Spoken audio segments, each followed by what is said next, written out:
no. And if you come one day, no woman. When you make come,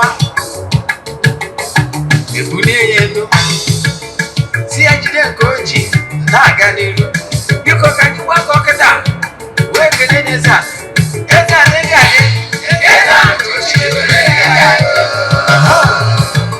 Eze-Ana ugochitubelu. Nwoke ọma na oraifite. Ị ga-adị.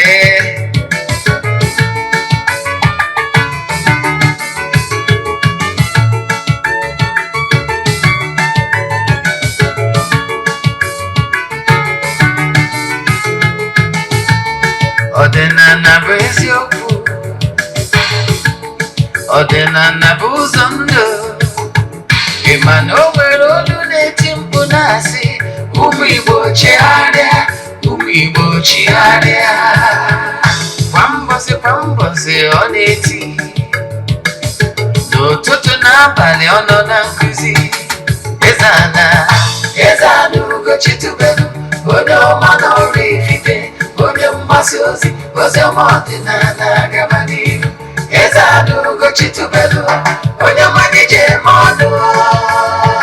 Ọdịnala bụ ụzọ ndụ gaba n'ihu.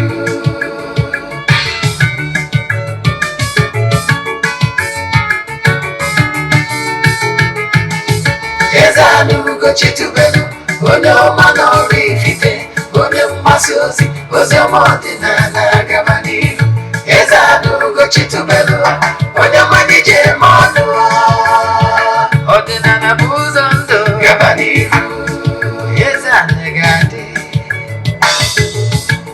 Ugochitubelu ga-adị. Ugochitubelu temple ọ ya adị. Maka na eziokwu anwa chacha. Ndị ụka erighị anyị front and back. Ndị ọcha eri anyị front and back. Fọdụ asị kala aka ghọrọ ụmụ Igbo si anyị rapụ nke anyị na nke feka mma. Buru Baịbụl bịa akwụkwọ akụkọ wepekwa chọọchị fa okwu n'ụka agakwa. Ụtụtụ ọma nọ ụmụ ọdịnala Igbo. Anyị abịakwanụ n'oge awa nke eziokwu. Oge anyị ji wee na-awa eziokwu niile agba. Nke ọ bụ mụ nwa bụ Ogbuefi Eze-Ana ugochitubelu na-anọ n'isi ya. N'ụbọchị tata n'oge awa nke eziokwu, isiokwu anyị ji wee bịa bụ importance of gratitude. Importance of gratitude. Uru ọ bara mmadụ ịda na-enye ekene. Yes. Mana bifo anyị gaba n'iru maka ndị ọmụta abụ izizi ha na-afụ m na soshal midia maọbụ n'eziokwu TV. Kpọọ m Ogbuefi Eze-Ana ugochitubelu na oraifite. Abụ m onye isi nchụaja ugochitubelu ọdịnala temple. Anyị na-agba afa miri emi n'ụkwazi ọrụ mmụọ dị iche iche. Abụkwazi m onye isi nchụaja na ọdịnala Restoration Prime Minister, bụrụ onye mgbasa ozi ọdịnala Igbo. So you can call me an ọdịnala evangelist. I will answer. My mission is to help people live better life. N'ụbọchị tata n'oge awa nke eziokwu anyị gwara gị isiokwu anyị ji bịa, mana ọkwa dị mkpa. Echefuna na aja anyị na-achụ kwa ọnwa nke ọnwa Mee ebidogo. Yes, ndị niile sonyere anyị na nke ọnwa April ha ga-enweta ihe onyonyo ụbọchị Fraịde ka m enwe chansị isendịrị ha nchịkọta ya na mgbede Fraịde. Mana nke ọnwa Mee ebidogo. Ọ bụ ị ka nwere ike isonye na ya. Aja a na-achụfu ofu ọnwa. Ejegoro m n'isi ụtụtụ aja gụọ ọfọ chụọ aja kwubie okwu n'isi ndị niile sonyere anyị nke ọnwa Mee. Mana ị ka nwere ike isonye n'ebe ọ bụla ị nọ na nsọtụ ụwa dum. Distansị abụrụ ebara ya n'ọrụ anyị na-alụ ma ọnwa na aja anyị na-achụ na tempụl. Maka na ike Chukwu zuru mba dum. Aja mbụ n'elu aja ịpụta ihe aja esigoro na ya bụ nye ọtụtụ ndị mmadụ elu. Mana anyị anaghị eshi oyigo ọrụ maọbụ testimony na social media. You know why? Ọ dịrọ necessary ọ bụrụ ihe anyị ji maka ebe. Mana I can tell you na ike dị na aja a na-achụ n'igwe. Ọ karịgo 2 years anyị bido chụwa aja anyị n'igwe. And I can tell you na-esigo na aja atọ ọtụtụ ndị mmadụ na-abụ. Maka na ike dị na aja a na-achụ n'igwe. Kedu ihe anyị na-eme? ọ bụrụ na ị dị interested ịchaatị m na WhatsApp forward ya 3 prayer requests then mee token donation iji support ya bụ aja a na-achụ n'Igbo. Ihe anyị na-eme bụ na anyị na-ewe ya 3 prayer requests debe n'ọta na-achụ aja na-aga ọfọ na-ekwubi okwu n'isi gị throughout the month. Ụbọchị nchịkọta ya anyị na-eje na mmiri gote ihe ọnụ na-eri anyị ga-eji wee chụọ aja n'afọ mmadụ dum. Anyị gbagotezie na temple chụọ aja to entities of powers wee mee saraka gakwuzie n'ebe nchụaja gbuo ebu emekwa aja saraka n'afọ mmadụ dum. I can tell you n'ike dị na aja a na-achụ n'Igbo maka na Igbo bụ ike. Anyị malitere ịchụ aja ihe karịgoro 2 years. O nwere ndị na-awa every January ha akwụ ụgwọ throughout the year. 2024 nwere ime ikete ndị kwụgoro ụgwọ uko dị token throughout the year. Nke bụ abụ ọ bụrụ na anụ olu m site n'Eziokwu TV. Eziokwu TV officially today May 1 ka Eziokwu TV bidoro ịrụ ọrụ to the fullest. Yes, ị nwere ike ịnweta Eziokwu TV ọ nọ na UK ma ọ nọ na America ma ọ nọ na everywhere na Africa. Ị nweta Eziokwu TV. Yes, ị nwekwara ike isonyere anyị na our YouTube Eziokwu TV. Lekwa anyị na our Facebook Eziokwu Great Movies na our Facebook account. Ị ga na-aghọta ihe na-eme n'Eziokwu TV. Ọ bụrụ na ị na-use any free to air decoder, ihe ị ga-eme wụ scan. Once you scan, ị ga-afụ Eziokwu TV. Yes, anyị kwadosiri ike na nke ikpeazụ. Eziokwu TV wụ maka mgbasa ozi ọdịnala Igbo. Onye ọ bụ the first ọdịnala Igbo channel. Yes, and the only one. So ka anyị gaba n'ihu na nkụzi anyị ji bịa. Ọ bụrụ na ị na-anụ ozi olu m n'Eziokwu TV, nkụzi ihe na-anụ taa chenu ya ọzọ jee na my YouTube channel Ogbuefi Eze-Ana ugochitubelu ka ị watch ya. Anyị nwere over 1000 lectures including this one. Then ọ bụkwa nna onwere Nollywood movie ọ bụla ị watch n'Eziokwu TV chọrọ ị watch ọzọ jee na our YouTube channel Ugochitubelu Movie Productions watch ya ma ọ bụ Eziokwu Great Movies na YouTube. Ọ bụrụ na Igbo movie jee na Eziokwu TV Nollywood Movies watch ya. Ka ị na-eme nke ka Chukwu Okike pụrụ ime ihe niile gozie gị. Ọ bụrụ na ị chọrọ isonye na aja anyị na-achụ n'Igbo ma ọ bụ na o nwere ajụjụ ị nwere na nkụzi a, sendịalụ m meseji na WhatsApp 0805 78 37672. I repeat 0805 78 37672. Yes, ma ọkwanụ 0813 8243871. I repeat 0813 8243871. Ka ị na-eme nke a ka Chukwu Okike pụrụ ime ihe niile gozie gị ma gozibiga gị oke. Ekenego m ndị niile sonyela anyị our live program. Ka ị na-ege ntị na our live program na-eshi ya na-agwa ndị mmadụ gbasara our administration. Na-asị ka ọ maka meela ụnụ n'ụbọchị taa. Ọ gezie ntị na nkụzi anyị ji bịa. Nkụzi anyị ji wee bịa n'ụbọchị taata bụ the importance of mmadụ show gratitude. Today na temple o nwere onye pụtara efi na temple anyị ga-ebu taa. Ọ efi o ji enye gratitude maka ihe mmụọ mere ya. Yes, maka ihe mmụọ mere ya, mana anyị abụrụ anyị anaghị eshi ụmụ those things na social media maka na ọwụ maka testimony a na-enye n'ụdị dị iche iche. Nwe ndị na-eweta ego, nwe ndị na-egbu egbu, nwekwazi ndị na-egbu efi gara ezigbo ọnụ na nwere ọka ihe esi maka na igbu efi wụ igo efi igo mmanya dị na ya ma sie ihe dị na ya wee mee saraka. Na ọnwụ ha na-echọrọ igbu efi nwanne yara abọjet ihe dị ka around 1 million naira maka na efi alone adụ less than 700k. Then ị ga mee expenses ndị ọzọ dị na ya. Ọ ka ịgwasị gị efi esi gara ọrụ kịta. Yes, so mana ka anyị gaba n'iru, mana ihe nchọrọ ka anyị kọwara gị taata bụ importance of gratitude. Gee ntị, ọ bụrụ na ị ghọtara ihe gbasara gratitude, ịfụ na Chukwu Okike pụrụ ime ihe niile. Chukwu Okike pụrụ ime ihe niile, ọ naghị eri ji, ọ naghị eri ede. Gratitude bụ out of the abundance of the heart, the mouth speaks. If somebody felt that inner joy for what God Almighty have done using various means or using entities of powers, it brings joy to the soul of man. Ọ na-eweta ọṅụ n'ime obi.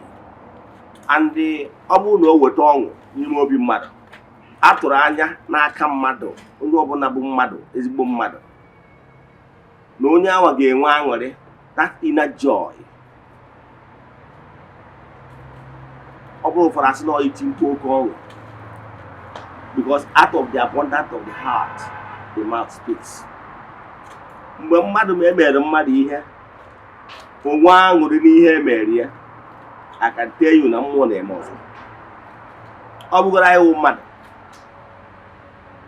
ọ bụgoro anyị wụ mmadụ, o nwere onye iyi abụ imeri ihe, ụdị ọṅụ o nwere na ihe anyị imeri ya ga-eme gị mgbe ọbụla ị na-akọnsida ndị ị ga-emeri ihe ọma, ị ga-akọnsida ya first, maka na ị na-afụta na ihe ahụ ị nwere ya no mere appreciate, no mere appreciate, because ihe ị chọrọ bụ obi aṅụrị ya. Yes, and dịka anyị bụ mmadụ, onye ọbụla na-emeri ihe ọma, o show appreciation. Ọ bụgoro anyị bụ mmadụ, anyị na-ala ka anyị na-emeri onye ahụ dịrị na-aga n'ihu. Like ọ bụgoro m personally, ọ bụrụ na o nwere some people nọ under our foundation, ndị anyị na-enyegasịrị aka n'ụzọ dị iche iche, a gwara gị dịka ihe esi mara gbasara temple. E nwere ndị nọ under the temple scholarship. Anyị nwegido nwa up to secondary school. Yes, e nwere ndị nọ under temple scholarship. O nwere ndị anyị na-enyere aka bụ ndị nọ nwere health challenge. Anyị nwekwara secular. Anyị nwere a secular no between age of let's say she's about 16 years old. Mana every month we make sure na ọgwụ ya buru ya aka. O nwere ọgwụ ha na-adị etekebe to reduce this normal crisis ha na-adị enwere. Then nkwa ndị ọzọ nọgasị other various categories, ma ndị nọ na ụmụ nursery level and primary school. So all those things, ma ndị the widows nọ here, ndị anyị na-enyegasị rice every year. I'm going to give her rice, and sometimes when we got some festivities we normally give. So mana the thing bụ na ụmụ onye ya bụ inye ihe fụ ahụrụ dịgoro n'obi nke m ji bụrụ mmadụ. Ụdị ndị na-eto ana m ala ike inyekwu mmụọ. Ụdị ndị na-eto anwa ana m ala ike inyekwu mmụọ. Gịnị ka m na-ekwu maka ya? Ana m ala ike inye mmụọ. Ihe m na-ekwu maka ya bụ na ọ dị very important ma ọ bụrụ na ị na-eme appreciate ihe mmadụ mere. Ndị Igbo na-atụ ilu si na-ekene nwaanyị na-agwa akịdị ike adị agwọta ọzọ. Ihe a bụ inu ndị Igbo. Ndị Igbo nkwado ilu ọzọ na-atị si na-ekene onye na nke o mere o mekwa ọzọ. Ihe m na-achịkọwara gị niile abụ etu ndị Igbo si atụnya bụ inu gosiri gị na ndị Igbo na-enwe appreciation. Ebe ọ bụ na enwere appreciation, ndị Igbo na-anabata ya nke ọma. Eji m ihe na-eme na mmadụ wee mawara gị atụ ihe na-eme na mmụọ. Yes, egosi m ihe na-eme na mmadụ na-eme na mmụọ. Example, ọ bụrụ na ewe farmer, iwe nwee ụmụ this organic manure, then ebe ịkọlụ ihe ma ọ bụ a particular osisi ịkọlụ, then iwe mee appreciate that osisi anwa, o wee na-eme annually, igwuo around that osisi anwa, tinye more manure ya. Ihe ọ pụtara bụ na ị nwere appreciate na osisi a na this tree na-eme ọfụma. Therefore, you na-eme more encourage. I can assure you na that manure itinyere ya ga-add up na production ọ ga-eme na other coming years because of that appreciation I issue. Ka m makwara gị atụ maka na ihe nji ala ike ịma atụ bụ na mma esi n'ihe ịma wee maalụ gị atụ. And ama m na majority of my fans agụgo Bible ma ọ bịa across Bible in one way or the other. E nwere story ebe a na-ekwu maka Jizọs na Bible. E wee sị na o nwere mmadụ 10 o nyere aka wee gwọọ ọrịa. Emechaa ọ bụrụ ofu onye chighatara bịa kenee ya on the way going. Onye a notice na-enwego changes n'ihe gbasara ya. O wee chighata azụ wee bịa kenee. O wee na-ajụ ọ bụ na ọ bụrụ mmadụ 10 ka ya gwọrọ ka ebe mmadụ 9 naanị ndị ọzọ. Ihe mmụta dị na ya bụ na as long as ị nọ n'ụwa na mmụọ ma ọ bụ mmadụ na-atụ anya na-aga ekene. ọ ihe dị normal. Ka m were onwe mmadụ, o nwere ebe a particular shop m na-ede ejebe shopping mgbe m na-Abuja. So actually all the two particular shop m na-ede ejebe shopping ya. So all those big provision shop. So whenever no nwere ebe nke ọzọ nje dị a, the prices are the same. Yes. Mana notice no nwere ebe nke ọzọ na-abụ nje gocha mecha shopping. The onye nwe shop na-ekele m, so we are very happy, understand, we are grateful. So that thing ahụ ọ na-ekwu, mana and find out na the other person na-ejekwa eje ego anaghị use that such words. So for that reason, mbeli prefer anyị na-eje na nke onye awa na-abụ egosi ya ha kwụọ ya ụgwọ, ọ sị okene ingratitude. Maka na ọma na m nwere options iji ebe ndị ọzọ, mana m gara gaa shop wee bịara nke. So therefore, ọ bụrụ ndị gụrụ akwụkwọ a na-akpọ customer service. Customer service onye agbata na ị na-afụtapụ na bank ụfọdụ, ịfụra ndị na-anọ na ọnụ ụzọ ga-emeghere ụzọ, so thank you for banking with us, especially in the first bank. So some banks na-eme ọfụma. Yes, because of customer service. O nwere ka ihe esi na-show gratitude n'ịma na onye a nwere actually option bank with other banks, mana ọ hapụrụ ha bịa bank ya with ya bank. So therefore cost demand na ị ga-asịrị thank you for banking with us. Ịghọtara ya? So ọ na-eme ekele nwaanyị na-agwa akịrịka dị agwụta ọzọ. Ha ji wee were nke a wee mara ga-atụ bụ na m nwere onwe m personally na-achọsi ka nje ebe ahụ ọ ga-abụ nje were ego m zụọ ahịa, nweta value for my money. Then on top of that, asịkwa m thank you for patronizing us. Mana onye nke ọzọ, maybe attitude, maybe etu o si ghọta ihe ọma megorie, orie ọnya rie ndọkọrọ, uche ya nwere ike ịbụ ọkwa inyere ya ego na nye goods, dị afọ na nwere onye ji ibe ya ụgwọ. Mana na onye nke ọzọ nweziri understand how things work, mana actually no da m nyere ya ego onye m goods, mana in order to show appreciation na m bịa patronize ya na ọ ga-asị thank you for patronizing us. So that thing ahụ na-ekwu mere m mara na ọ ghọtara how things work, so I patronize them more. Ịghọtara ya? Etu ahụ ka ọ dị n'aka n'ebe ihe gbasara mmụọ nọ. Ịghọtara ya? Nke bụ eziokwu bụ na ọ bụrụ na ị try ya onye ị na-enye ego, ịfụ na ọ na-abịa show very much gratitude, na ọ bụrụ na ị merie ihe ọma, ọ ga-eme gị na-eme na-aga n'ihu. O nwere ofe ụbọchị anyị na-eme travel, anyị nọ na-eme njem, abịakọba akụkọ n'ime ya bụ ụgbọala anyị ji wee na-eme njem. Ofu onye n'ime anyị na ya na-eme njem wee kọwara anyị akụkọ gbasara ije nye na nwanne ya nwoke. Nwanne ya nwoke bụ a wealthy man, an importer. So ọ mụtago ụmụ 5, mana nwanne ya nwoke a enyegoro ya aka ugboro kwuru ugboro, mgbe ụfọdụ $500,000, ofu nde naira, ọkara nde naira, mgbe ụfọdụ onye ya ofu nde naira, that is 1 million, ma chụta shop kpọọ ya ahịa and so on. Nwanne nwoke a try bie sometimes like 2, 3, 4 times, mana try chaa ya, onye chaa ya ego a emecha ego agbaghị. So nwanne nwoke a wee na-asị oke ebe ọ bụ na ọ na-abụ enyi ya ego na ego na-agbalị n'ahịa, ihe mere na ọ bụ na ya ma enyezi ego ọzọ, kama na ihe ọ ga na-emezi bụ ịda azụrụ ya ụmụ ya 5 awa na akwụkwọ. Nwanne nwoke a na-afụ maka ịkwụ ụmụ akwụkwọ maka ụmụ ya 5 awa ọ nọkwa o buru rice bunye ha. So mana this man adịrọ happy. Yes, ọ dịrọ happy.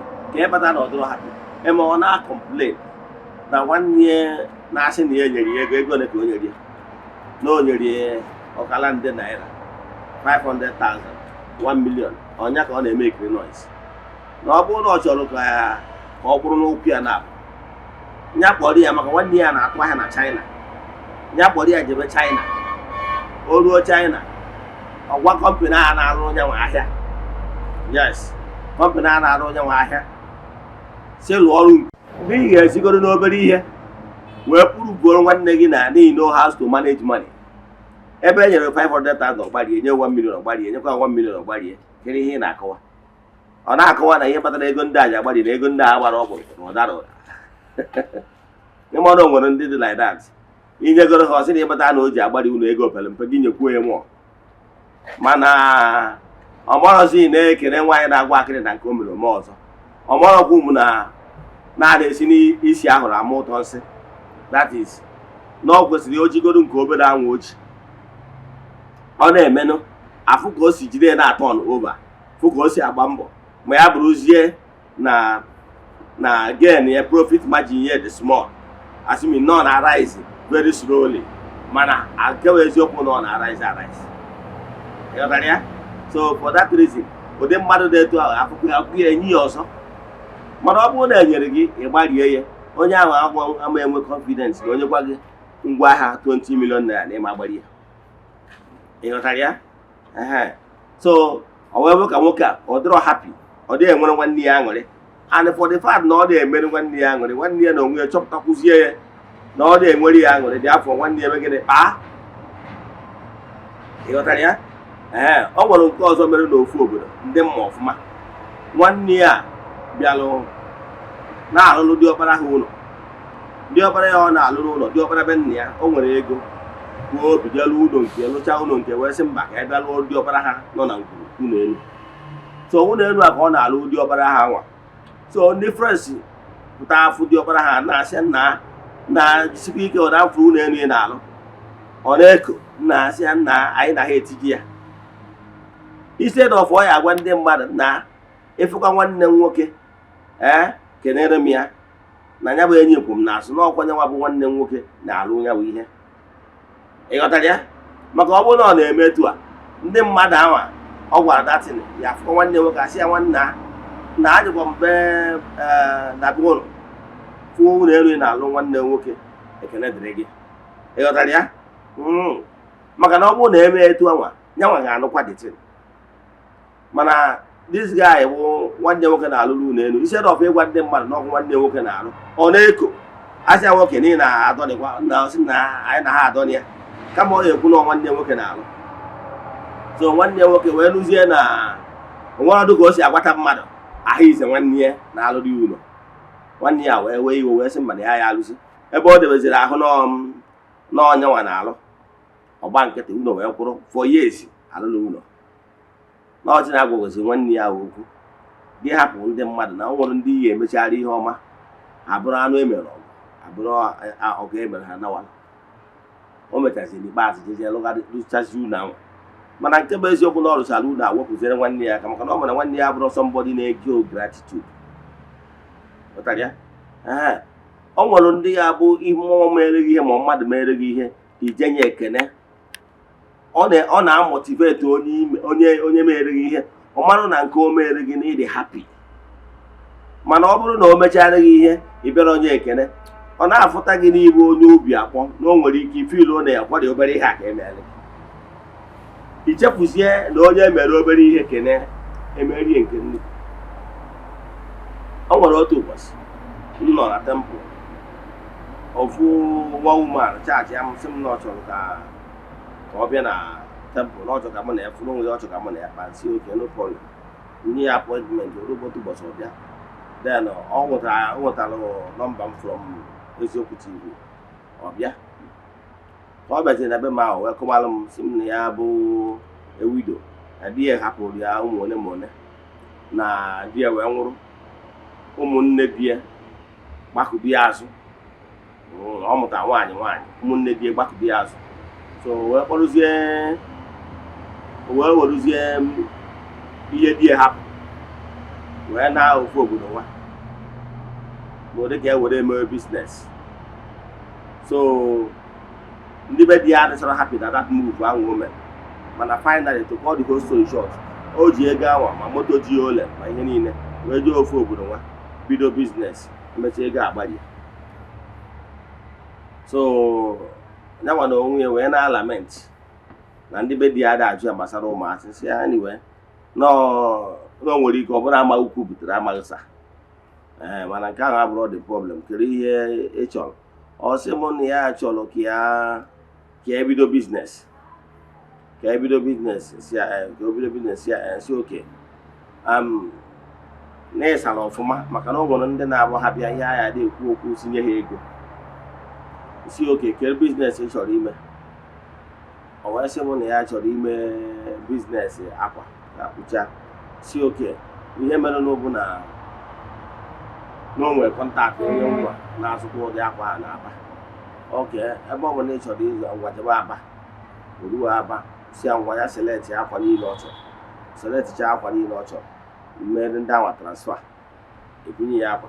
Maka ihe nyiwe ebe etu a bụ na ụfọdụ nwere ike ịsị na ha chọrọ ime biznes den enye ha ego hapụ ha were ga-anyemere ndata. Yes, maka onwe nwa young guy pụta n'ụwa ndị na-ayọ ego nwesị ya m na amaghị enye gị ego n'iwu onye bụ ọsị oke gaa na line, enwere kapịnta, enwere ofostri, enwere ndị na-alụ weda, jee malụ nke ị chọrọ ịmụ, nke ọ bụla ị chọrọ ịmụ bịa na mmemme gịnị na mma akwụ ụgwọ. Onye ụgwọ ọbụla a na-akwụ ọga ihe amụ ọrụ n'aka ya, ma ọ bụ mmanya a na-ebute eji anabata onye bịara ịmụ ọrụ ọfụ na mma akwụ ihe niile ndị a.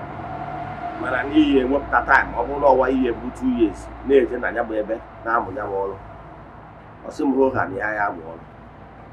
Ihe ọ chọrọ ka nye ya ego wesịa n'ọdụrọsiriọs nwere ihe mmere. Mana ka nkọtọ bụ nke nwaanyị a, so nwaanyị a na-ekwu okwu ya bụrụ na ọ sị m nye ya ego, kpee ego ọkpọrọ, ego ahụ ọkpọrọ ka m nwere nye, nyechaa ya ego anwa.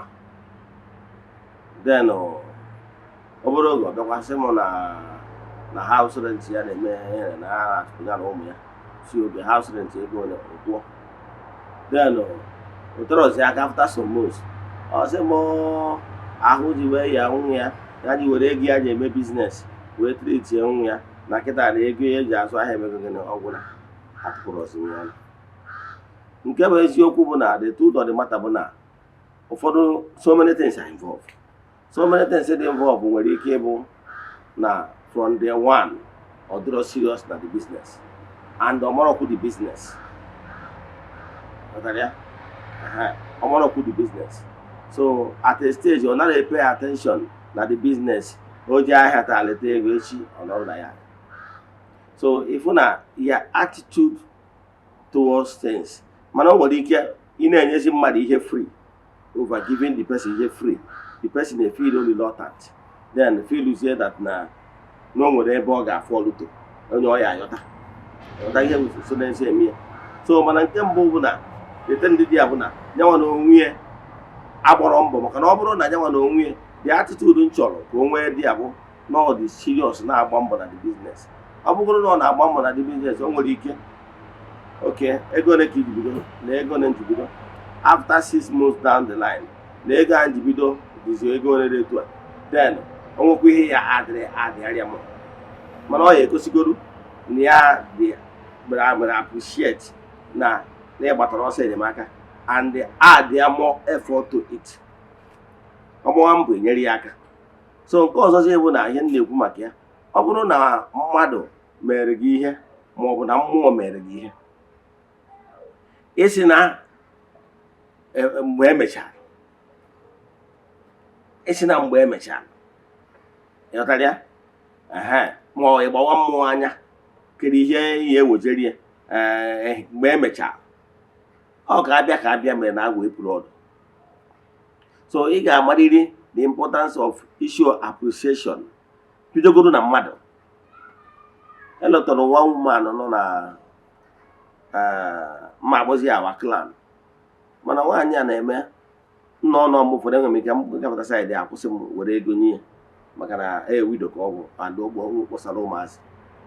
So mana mgbe ụfọdụ ta mma na etu a eburu plantain bute na ya njikwazi onye na-asị n'ọnwa woman nwa. So because of that na ọ na-eme, nwere mgbe ọbụla m na-enye arms giving, nwere mgbe ọbụla m na-enye enyegasị ma food stuff ma whatever, maybe new year na-eke gift ma eloti ya. Ihe kpatara nji eloti ya bụ na ọsọ mgbọdụ ọ na-agba emeri ihe lụta ọ marago na nwere ihe ọbụla ọ ga-eji wee kwụọ ụmụ ụgwọ, kama ọ bụrụgoro once in a while, ọ bụgoro mgbe ụfọdụ nọọ mango ọ ghọtara na bie o sendịrị ụmụazị ha weta is okay, o gosiri appreciation. Dịka anyị bụ mmadụ kwuru, o showed appreciation. Then concerning ebe mmụọ nọ, onwe nkwa ọbụla ikwelu mmụọ kaba arụ na-eme ya. In fact, ọ bụrụ na mmadụ mere gị ihe mana ị na-show appreciation, ọ bụrụ na ị na-show appreciation, ihe ọ na-eme buru ibu. Ihe ọ na-eme bụ na onye a nwere ike na-efe ilu na ya adịchọrọkwana happy, na ya maọkwanụ na ịdịcha happy na ihe ya mere gị. Bịafọ o nwere ike ọ na-efe ilu si ihe a ya mere na ịdọrọ appreciation, na ị nwere adịrị appreciative na ihe mere gị. Bịafọ next time ọ nwee mesi. O nwere one of my relative duru nwa boy nye millions of naira this January. O ji wee bie, despite the fact that the guy served well. Mana eso m nọ na the meeting, however, see okay, no matter what, na ị ga-esetụrụ ya. Wee mesịa wee count millions of naira wee setụrụ that guy n'ọrịa just 3 years. Bidozie ezigbo ori wee setụrụ ya. Mana ihe mere expect na this guy kwesịrị ime na ezinụlọ ya na ndị be ha kwesịrị ime bụ mgbe ahụ ọga setụrụchala gị, despite the fact na ịma na ịsa abụrụ ya ọfụma, na-enwedekwuru na akaụntụ different akaụntụ ị nwere iji asa phone ego the man. Despite the fact the man si okay, ebe ọ bụ na ị mere etu a, however ga-agbazinarị ya boy, however na ya esetụrụkwa gị ka ọ dị sure na o jiri gị okwu jiere gị ọfọ. Ihe ị kwesịrị ime na ọ bụrụ na iwu ndị nwere akọ na uche bụ ezinụlọ ụlọ, ọ bụrụ na ị gbawara mmadụ bụ ịgbachara ya boy, ọ ga-esetụrụ gị. Ị kwesịrị igoro ihe dị ndụ, ọ bụrụ na ịma ihe ma ọ bụ niile eso m. Ị kwesịrị igo ihe dị ndụ. Ihe dị ndụ anyị ego bụ ihe gị na nne na nna gị na ikwu gị na ibe gị, mmadụ one ma one wuti gị nwa ga-eji wee je kene ọga ahụ ị gbanyere boy, wee sị ọga ya thank you. Ime ihe o ji wee dị mkpa n'imere ihe a, ihe o ji dị mkpa n'imere ihe bụ ka ọ ga-abụ ọ bụrụ na o nwere ebe isi wee so ya ụkwụ why serving the man, ka ihe anwa dị ndụ iwetara ya bụrụ ihe iji gbara isi onwe gị. Ịghọtara ya? All gratitude ka ị bịa show. Yes, gratitude ka ị bịa show because the person ị na-ekwu okwu ya nyere ụzọ ihe na o kụziri ụdị business, nyekwa gị ego. O kụziri ụdị business, he mentored you in that particular field, show you the secret na the business. Ka one. Two, at the end of 6-7 years, ọ gụrụkwa ego nyegwuo on top. Not two things coming. Yes. So gị nwa na onwe gị in return gbara ya boy, ịsabụrụ ọkwa eziokwu. Mana ana m agwa gị ịgbachara ya boy. Yes. Mana were ihe dị ndụ gbaa nwa ọbịa were ego anyị ụlọ. Akụ abụsị ahụ abịa setụrụ be nna gị.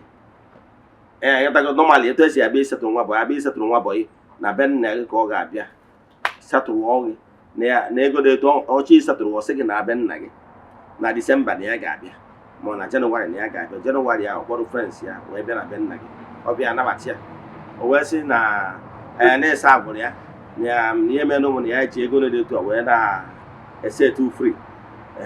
O mesisie ya cost demand, ọ ya mistake ndị mmadụ na-adị eme. Ịghọtago? Ọ bụrụ na o mesisie ya, ihe ị kwesịrị unu kwesịrị ime bụ emesisie o mesịa nke ahụ anaba unu egoruzie ihe dị ndụ jebe na bia wee je kene ya.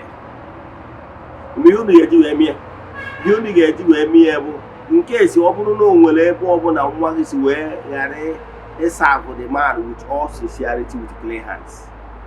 Ihe dị ndụ ahụ unu nwetara bụ unu wee gbara isi onwe ya ka ọ ghara imecha jiri shortcoming anwa ma ọ wee ebe ahụ nwa unu si wee short change ya wee gbagba ụlọ ụgwọ. O nwere ike nwa ya agba ụgwọ, mana o nwere ike mmụọ sienu nwere ike emecha agbawa ụgwọ. Ịghọtara ya? Maka na ada agba aka agba odogwu. That big man anyị na-asa ahụ nwere ike o nwere ụmụ mmụọ dị iche iche o bekwuru mgbe ọ na-achụ ego. O nwere ụmụ mmụọ nyere ya aka na-ewetara ya ihe akụ ihe enwe. So ọ bụrụ na ije were ihe dị mara na-azụ, ọ bụ na dị mara na amarọ ụmụ mmụọ ma. So ihe ga-eji weta ihe dị ndụ a bụ ọ nabata ya mmanụ o mechara ihe niile ọ ya emere n'igburugo onwe gị. Ịghọtara ya? Learn how to show gratitude. He was na this attitude of kedu ihe o mere maka ọ gbara ya boy. Ịmụtara ahịa n'aka ya. Connection ndị ahụ ebe ahụ ị na-eji eburu ahịa na ọ bụrụ maka na ị na-agbara ya boy ka iji wee bịa in contact of those people. Ndị ahụ ị ma na Lagos now, those importers ahụ ịma akwụkwọ ndị enyi ọga gị ma ọ bụ ndị importers ahụ meet na line ebe ị na-agbara ọga abụọ. Ọ bụrụ na ọ gaghị agbọtara Lagos ya ma usoro ụdị logic na-atụ enwere isi. Ihe na-achọ ịkọwara gị bụ etu ihe esi wee disentangle yourself in case ọnwụ na o nwere ebe isi wee ghara ịsabụ with all sincerity. Ịghọtara ya? Then ọ dị very important. Nke bụ ahụ na-achọ ịkọwara gị bụ amagolo nke atụ dị iche iche concerning etu o si metụta gị na mmadụ. Then etu o si metụta gị na mmụọ bụ kaba arụ mmụọ mere gị ihe, show appreciation no matter how small. Yes, no matter how small. Ama na temple no nwere ọtụtụ ndị mmadụ, difference of the temple, children of the temple, ndị na-awụ from time to time Eze-Ana na-enka, from time to time tụọrọ mmụọ aja, from time to time na-enka. Yes, many of them are doing well. Yes, mana ihe nji wee kwubezie bụ ọ bụrụ na gị nwere onwe gị so na ndị na-abụ ịnọkịta, ị dị appreciate chi gị, ị dị appreciate mmụọ gị na ha so, ị dị appreciate mmụọ ndị na-emere gị ihe. Ịghọtara ya? Ị dị appreciate ha. Ọ gụnwa na-eme onwe gị. Like this particular guy kịta nọ mba ofesi now. Ọ batara last week a ka o chigara, ọ ya nọzi etude anyị na-achụ ya bacha. Mana ọ sị m Eze-Ana ya na since some years lụbara ya ọrụ na ya ma etu ya dị ebido lụba ya ọrụ. Since ebido lụbara ya ọrụ as a member of the temple, na ya na-afụ changes. Ya na-afụ changes. Ịghọtara ya? Ya na-afụ changes. N'ime na ya na-afụ changes ya nwa. So for that reason, na ya chọrọ issue appreciation. Ịghọtara ya? Even before send ego efi a, ta one day send nnukwu ego. Ya na gwa gị nnukwu ahụ ihe adị surprise. Nnukwu ego ma nweta ma ụdị ego a before ọ kpọrọ ego data. The money is too huge. After go send ego ruo 3 weeks o ji send ego a. Ọsị m Eze-Ana na ya chọrọ igburu mmụọ anọ. Ịghọtara ya? Even mgbe a kpọrọ kwa afọ ego eji egbu efu, mmadụ nwe m ebe nsonye si ya na ọbụgoro efu ya gbuo. Ịghọtara ya? So onye nwere onwe esi mba na efi ka ya chọrọ igburu. Duto na efi gara ezigbo ọnụ na efi gara ezigbo ọnụ. Ụmụnwaanyị chọrọ igburu mmụọ efi mee sadaka dị ya ọ less than 1 million naira. Nke bụ eziokwu bụ na things are very high now. Even eburu nkịtị sef ga-alụ ọnụ. Mana efi now, nwere efi ga-enweta ihe ebugadị less than 700, 750. Yes, then ịbịa tizie other expenses dị na ya ma mmanya dị ya ma iri ma anyị mesara aka dị na ya. Ife na ọ dịrị isi. So, but before you know it, ọ kwụnye ego kwụnye 1 million naira maka ya bụ nwere ka m si adịrọ ememere m expect. Mana out of n'obi we decide ya imetu. Now, for the fact na o mere ihe a, ngwụrọ mgbe ụmụ mmụọ for the fact na o mere nke a wee kene n'ihe emerie, ngwụrọ ka mmụọ ghara imeri ya mụ. Etu mmụọ si alụ ọrụ. Ịghọtara ya? Maka onye tufuo ọtụ ụta. Onye tufuo ọtụ ụta. Ọ bụrụ na ịtụfuo ka ihe esi wee tụ ụta. So onye na-achịkọwara ogo onye ọma na-ege ntị, learn how to show gratitude to your chi, to your spiritual forces, to mmụọ na-emere gị ihe. Ihe niile ị na-achụ aja nke bụ eziokwu na aja na-ebupụ ihe. As you are giving something dị ndụ, ị na-enye ihe dị ndụ. Yes, iji ya na-agbara isi onwe gị, iji ya na-achụ aja, iji ya na-emesara aka. And I can tell you na aja ọbụla ị chụrụ enwere ihe bụ ihe efu. Aja ọbụla ị chụrụ enwere nke bụ ihe efu. Aja ọbụla ị chụrụ enwere nke bụ ihe efu. So nwanne chụrụ aja, mmụọ mere ihe chụọ aja in gratitude. Because na ịchụ aja kene na nke emere gị emere gawa n'iru. Ka m kwụsị ebe a. Ọ bụrụ na o nwere ajụjụ ị nwere na taa anyị kụziri ihe gbasara importance of showing gratitude to mmadụ and to mmụọ, na-esho na-enwere onye na-enwe appreciation.